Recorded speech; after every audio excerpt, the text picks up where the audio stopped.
பூரணம் பண்ணி கொழுக்கட்டை பண்ண போகிறோம். அதுக்கு இதால் 1 டம்ளர் பாசிப்பருப்பு எடுத்திருக்கேன். அதை இந்த மாதிரி வறுத்துக்கோங்க. வறுத்துட்டு இதை ஒரு கழுவிட்டு அதுக்கப்புறம் இதை வேக போட போகிறேன். இதுக்கு இந்த பருப்பு பூரணம், விநாயகருக்கு பருப்பு பூரணம் ரொம்ப பிடிக்கும். அதனால தான் நான் இந்த பாசிப்பருப்பு, கடலைப்பருப்பு வச்சும் செய்யலாம். நான் பாசிப்பருப்பை வச்சு செய்கிறேன் பூரணம். அதனால் அதுக்கு இந்த பருப்புக்கு தேவையான இதால் 1 மூடி தேங்காய் எடுத்திருக்கேன், கொஞ்சம் முந்திரி பருப்பு எடுத்திருக்கேன், அதுக்கு தேவையான வெல்லம் எடுத்திருக்கேன், ஏலக்காய் பொடிச்சு வச்சுருக்கேன். நான் செய்யும்போது போடுறேன் ஏலக்காய். இப்போ நமக்கு இந்த பருப்பை கழுவிட்டு இந்த பருப்பை வேக வச்சுக்குவோம். இந்த பருப்பை கழுவிட்டு இந்த மாதிரி வறுத்துக்கோங்க. இந்த மாதிரி நல்லா செவக்க வறுத்துக்கோங்க. வறுத்துக்கிட்டு இதை கழுவிட்டு வேக வச்சுட்டு அதுக்கப்புறம் பூரணம் எப்படி பண்ணுறதுன்னு பார்க்குறோம். இந்த மாதிரி அலசிடுங்க. ஒரு அலசினா போகிறோம். அந்த பச்சை வாடை போகிறதுக்கு அலசிட்டு நம்ம இதை இந்த பக்கத்தில் ஒரு அடுப்பில் சுடு தண்ணி போட்டு நல்லா சூடு பண்ணிக்கோங்க. சீக்கிரம் வேக வைக்கணும்னா, சீக்கிரம் நமக்கு வேலையாகணும்னா இந்த மாதிரி ஒரு பாத்திரத்தில் நீர் போட்டுக்கிட்டு நம்ம இதுக்கு தேவையான அளவு 3/4 பதம் வெந்தால் போகும். ரொம்ப வேகக்கூடாது. 3/4 பதத்தில் வெந்தால் போகும். இதுக்கு தேவையான அளவு தண்ணி ஊற்றி இதை நம்ம வேக வச்சுக்குவோம். வெந்ததுக்கப்புறம் நான் காட்டுறேன். தேங்காய் இந்த மாதிரி பொடிச்சிட்டு இந்த மாதிரி நல்லா செவக்க வதக்கி வச்சுக்கோங்க. நல்லா செவக்க இந்த மாதிரி வதக்கணும். அப்போ தான் இந்த பூரணம் 1 மாதம் ஆனால் கூட நீங்கள் ஃப்ரிட்ஜில் எடுத்து வச்சு யூஸ் பண்ணலாம், கெட்டு போகாது. நான் கொஞ்சமாக தான் பண்ணியிருக்கேன். நிறைய பேர் இருக்கிறவங்க நிறைய பண்ணுங்கள். இதுலேயே கொஞ்சம் இந்த தேங்காயிலே கொஞ்சம் எள்ளு பூரணத்துக்காக கொஞ்சம் தேங்காய் வதக்கினதை எடுத்து வச்சுருக்கேன். இன்னும் கொஞ்சம் இதில் 4 ஏலக்காயும் முந்திரி பருப்பும் வறுத்து வச்சுருக்கேன். இதை பொடிச்சு இந்த பூரணத்தோடு சேர்த்துக்கணும். இதை பொடிச்சு அப்புறம் சேர்த்துக்கலாம். இப்போ நம்ம இந்த பருப்பு பாருங்கள் எப்படி வெந்திருக்குன்னு. இந்த அளவுக்கு வேக வச்சுக்கோங்க. இந்த அளவுக்கு வேக வச்சுக்கோங்க. ஒன்றுமே செய்ய வேணாம், அப்படியே இதில் சேர்த்துடலாம். இப்போ நம்ம இதுக்கு பூரணம் செய்யறதுக்கு, பாகு செய்யறதுக்கு இது மாதிரி ஒரு பாத்திரம் வச்சுக்கிட்டு, கணேசருக்கு செய்கிறதுனால நம்ம சுத்தமான நான்வெஜ் செய்யாத பாத்திரமாக இருந்தால் நல்லாயிருக்கும். கொஞ்சோண்டு இந்த வெல்லம் கரையிறதுக்காக கொஞ்சோண்டு ஊற்றிட்டு இது பாகு நல்லா கரையட்டும்.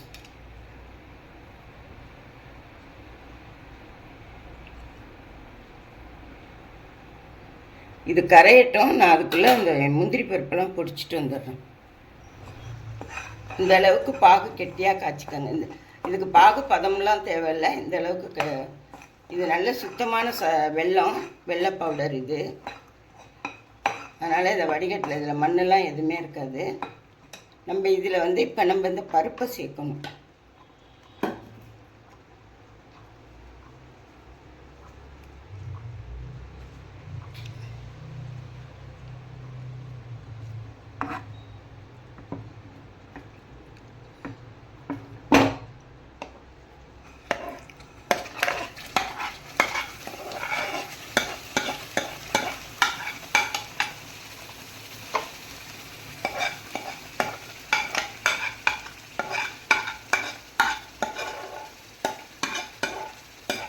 நம்ம கடலைப்பருப்பாக இருந்தால் வேக வச்சு பொடிச்சிட்டு வதக்கிட்டு இதில் சேர்க்கணும். இதில் நம்ம இதை பாசிப்பருப்பை வறுத்து கழுவிட்டு வேக வச்சு அதுக்கப்புறம் இதில் அப்படியே சேர்த்துட வேண்டியதுதான். இதை ஒன்றும் செய்ய முடியாது. நம்ம இது மாதிரி நல்லா பருப்பை வேக வச்சுக்கணும்.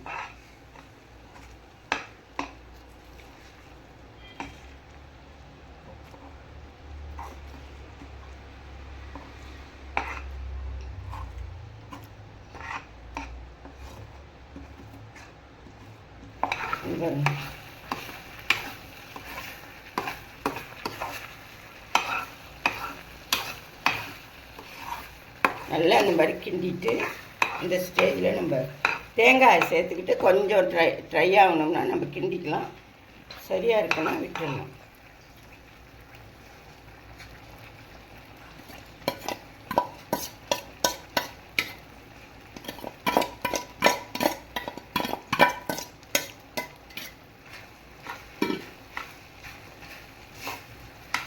இதில் 4 இது போட்டுக்கோங்க, பாதாம் சொல்ல மறந்துட்டேன் உங்கள்கிட்ட. நான் போட்டுக்கிட்டேன். இந்த இதையும் இதில் சேர்த்துக்கலாம்.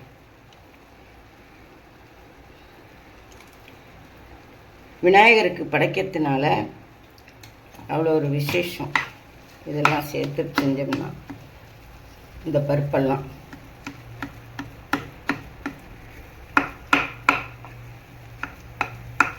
அவ்வளோதாங்க. பூர்ணம் ரெடி.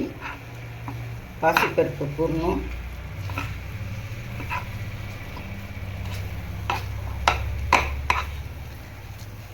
இதில் ஒரு ஸ்பூன் நெய் விட்டுக்கலாம்.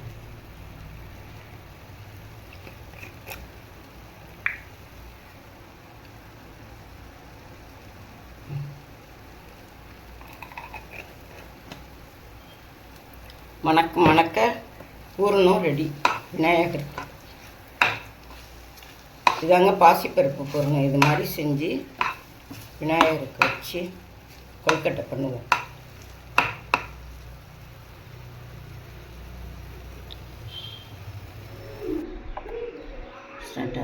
நான் காட்டுறது தான் காட்டுறேன். இப்போ நம்ம கொழுக்கட்டைக்கு பாசிப்பருப்பு பூர்ணம் பண்ணிட்டோம்.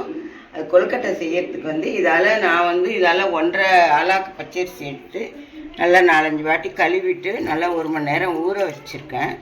ஊற வச்சுட்டு இதை மிக்சியில் நைஸாக அரைச்சிட்டு அதுக்கப்புறம் தான் நான் மாவு செய்ய போகிறேன். நம்ம மிக்சியில் அரைச்சி சலித்து செய்கிறத விட இது மாதிரி செய்கிறது தான் ரொம்ப ஈஸி நமக்கு.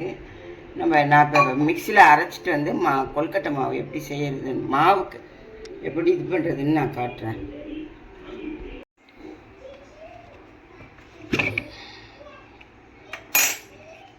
இது மாதிரி அரைச்சிக்கோங்க. நல்ல நைஸாக இந்த மாதிரி அரைச்சிக்கோங்க. நம்ம கழுவிட்டு தண்ணியை இருத்துட்டு அரைச்சி சலித்து செய்யறதுக்கு இது ரொம்ப ஈஸி. இப்படியே பண்ணிடலாம். நம்ம புழுங்கரிசிலாம் போட்டு அரைச்சி கொழுக்கட்டை செய்வோம்ல, அதே மாதிரி இதில் நம்ம சாமிக்கு செய்யறதுனால பச்சரிசியில் அரைச்சி செய்கிறோம். இதுக்கு இந்த மாவுக்கு தேவையான உப்பு இந்த ஸ்பூனால் 1/2 ஸ்பூன், இந்த ஸ்பூனால் 1/2 ஸ்பூன் போட்டுக்கோங்க. இவ்வளோ போட்டால் போகிறோம். இது நம்ம மாவை நம்ம அடுப்பில் வச்சு கிண்டிக்கலாம். கிண்டுறதை உங்களுக்கு நான் காட்டுறேன் பாருங்க எப்படி.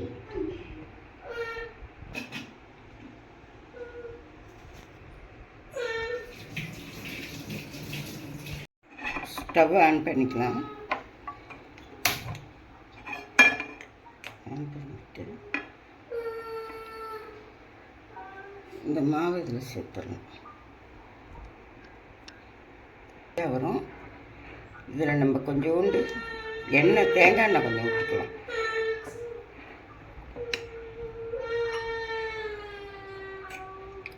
தேங்காய் எண்ணெய் கொஞ்சோண்டு விட்டப்போ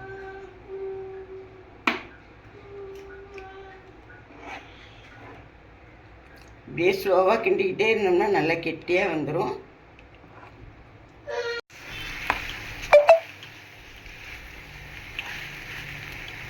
இது மாதிரி மாவு நல்லா வெந்து பாருங்க. இந்த மாதிரி இதை நல்லா நம்ம மூடி வச்சுனேன். இது ஒரு 10 நிமிஷம் ஆச்சு இருக்கின்றதுக்கு. இதை நம்ம ஒரு 10 நிமிஷம் இந்த மாவை மூடி வச்சு அதுக்கப்புறம் கொழுக்கட்டை செய்வோம். இந்த அளவுக்கு இப்படி தான் வேக வச்சுக்கணும். இந்த மாதிரி எள்ளை நல்லா 1 மணி நேரம் ஊற வச்சு கழுவிட்டு துணியில் போட்டு காய வச்சு எடுத்து வச்சுருக்கேன். நல்லா வெயிலில் காய வச்சு எடுத்து வச்சுருக்கேன். இதை வறுத்துக்குவோம். இதிலே கொஞ்சம் எடுத்து லட்டு பண்ணிடலாம். எள்ளு லட்டு. இதில் கொஞ்சம் பூரணம் நம்ம சாஸ்திரப்புக்கு பண்ணுவாங்க, அதனால தான் உங்களுக்கு நான் பண்ணி காட்டுறேன்.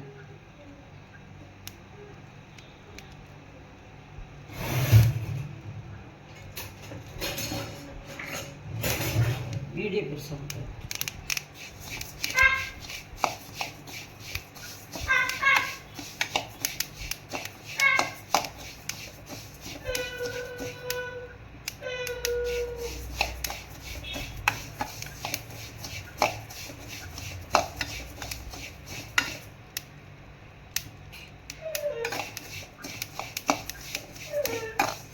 இது மாதிரி வெடிச்சாவே போகிறோம். நான் கொஞ்சம் வெடிச்சா போதும்.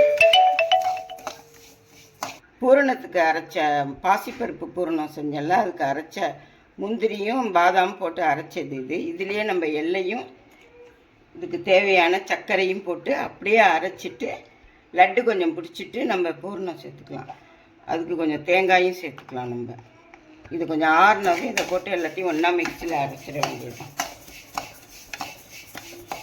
அதுலேயே லட்டு பிடிச்சிக்கிட்டு பூரணத்துக்கும் வச்சுக்கலாம்.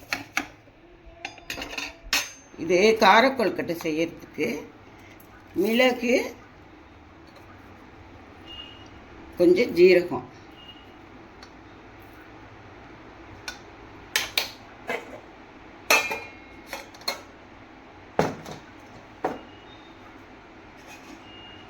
இதோடய கொஞ்சம் தேங்காயும் போட்டுக்கலாம். ஏன்னா ஏற்கனவே மாவில் நம்ம உப்பு போட்டிருக்கோம். அதனால் இதை அப்படியே பொடிச்சிட்டு இது காரக்கொழுக்கட்டை மிக்சியில் இது மாதிரி எல்லாத்தையும் எள்ளு போடணும். இப்படி அரைச்சிட்டு இதை ஒன்றுமே செய்ய வேணாம், இப்படியே நம்ம கொழுக்கட்டை செஞ்சிடலாம். இதில் கொஞ்சம் லட்டு பிடிச்சிக்கிட்டு விநாயகருக்கு பிடிச்ச லட்டு எள் லட்டு அவருக்கு ரொம்ப பிடிக்கும். அதனால் விநாயகருக்கு எள்ளு லட்டு பிடிச்சி வச்சுட்டு அதுக்கப்புறம் நம்ம கொழுக்கட்டை செய்யலாம். பூரணம் வச்சு கொழுக்கட்டை செய்யலாம். எல்லாத்தையும் நம்ம மிக்ஸ் பண்ணிக்கிட்டு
இது மாதிரி ஒரு 5 லட்டு போட்டுங்க. உங்களுக்கு எவ்வளோ தேவையோ அவ்வளோ போட்டு பிடிச்சி வச்சுக்கோங்க. லட்டு எள்ளு லட்டு பிடிச்சாச்சு. இதை நம்ம கொழுக்கட்டைக்கு மிதிப்பு கொழுக்கட்டை செய்வோம். இப்போ கொழுக்கட்டை செய்ய ஆரம்பிச்சிருவோம். பண்ணிக்கிட்டு நம்ம இப்போ மோதகம் செய்ய போகிறோம். கொஞ்சம் தேவை.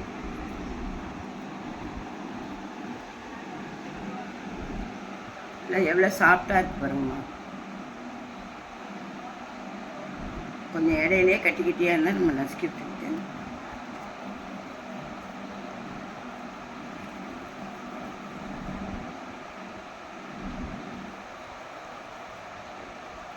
ரொம்பவும் ஹார்டாக செய்யக்கூடாது. மாவு இந்த அளவுக்கு செஞ்சால் தான் நமக்கு கொழுக்கட்டை சாப்பிட்டா எவ்வளோ நேரம் ஆறுனாலும் சாப்பிட்டா இருக்கும்.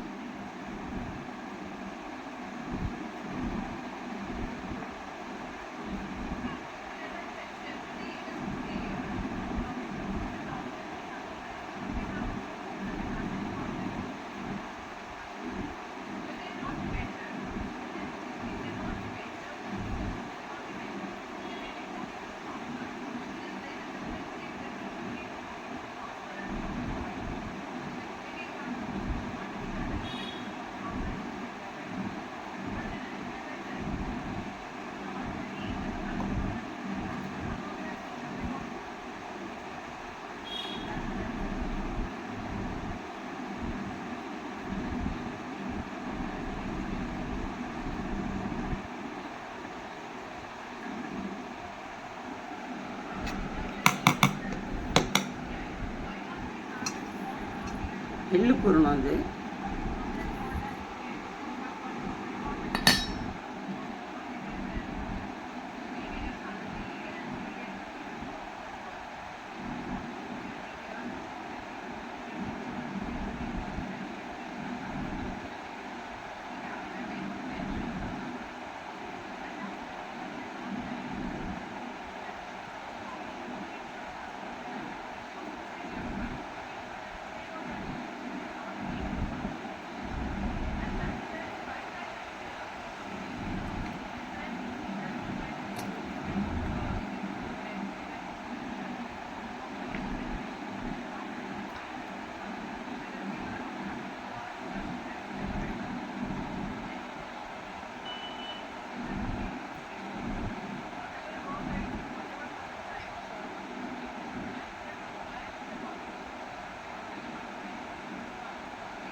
எள்ளு பொடி.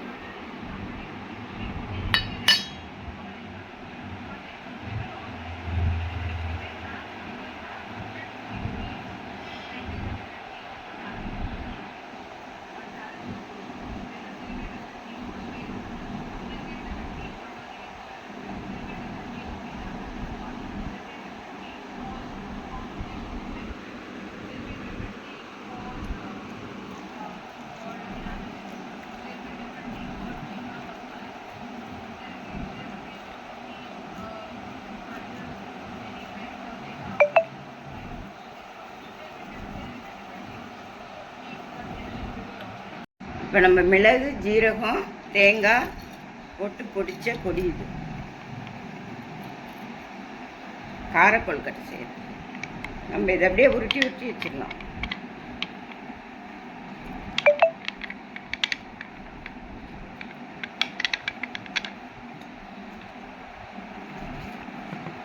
நல்லா போட்டு பிசைஞ்சிட்டு அப்படியே உருட்டி வச்சிட வேண்டியது.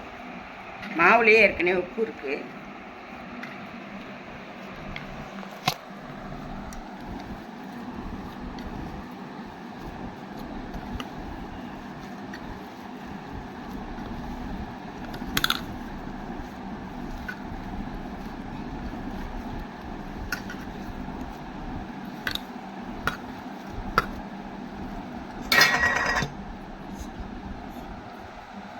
இந்த மாதிரி அரச இலையில் கொழுக்கட்டை பண்ணி விநாயகருக்கு வச்சாக்கா அவ்வளோ ஒரு விசேஷம்.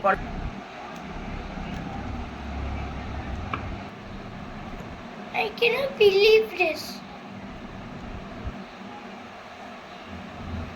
I cannot believe this. I cannot believe this. I cannot believe.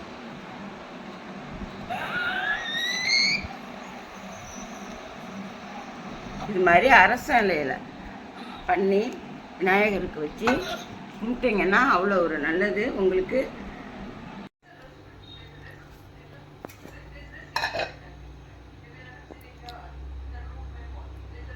இப்போ நம்ம பண்ண கொழுக்கட்டையெல்லாம் இதில் வச்சு வேக வச்சிடலாம். ஓம் விநாயகா நமக.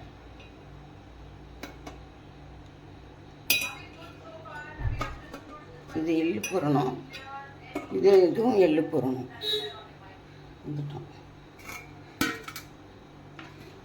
இதெல்லாம் அரசலை கொழுக்கட்டை. இப்படி வச்சிருக்க.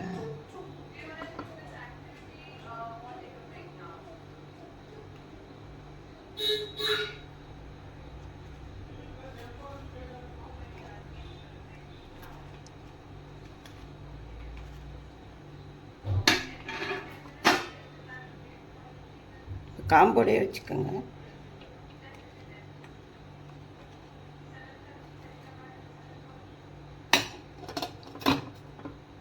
இது ஒரு 10 நிமிஷம் வேகட்டும். வெந்துச்சு. இப்போ நம்ம எடுத்துடலாம். இதை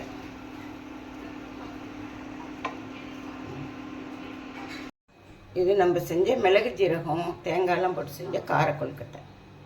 இதை நம்ம பாத்திரத்தில் மாற்றிக்கலாம். இது பாருங்கள், இது எள்ளு கொழுக்கட்டை. இதுவும் எள்ளு மோதகம். இது மிளகு, ஜீரகம், கார கொழுக்கட்டை. இது அரசலை கொழுக்கட்டை. பாசிப்பருப்பு பூரண கொழுக்கட்டை. இது மாதிரி செஞ்சு நீங்கள் விநாயகருக்கு பூஜை பண்ணி நீங்கள் நான் சொன்னது மாதிரி ஃபாலோ பண்ணி பண்ணிங்கன்னா உங்களுக்கு எல்லாமே நல்லதே நடக்கும். ஓம் சாய்ராம். ஓம் விநாயகா.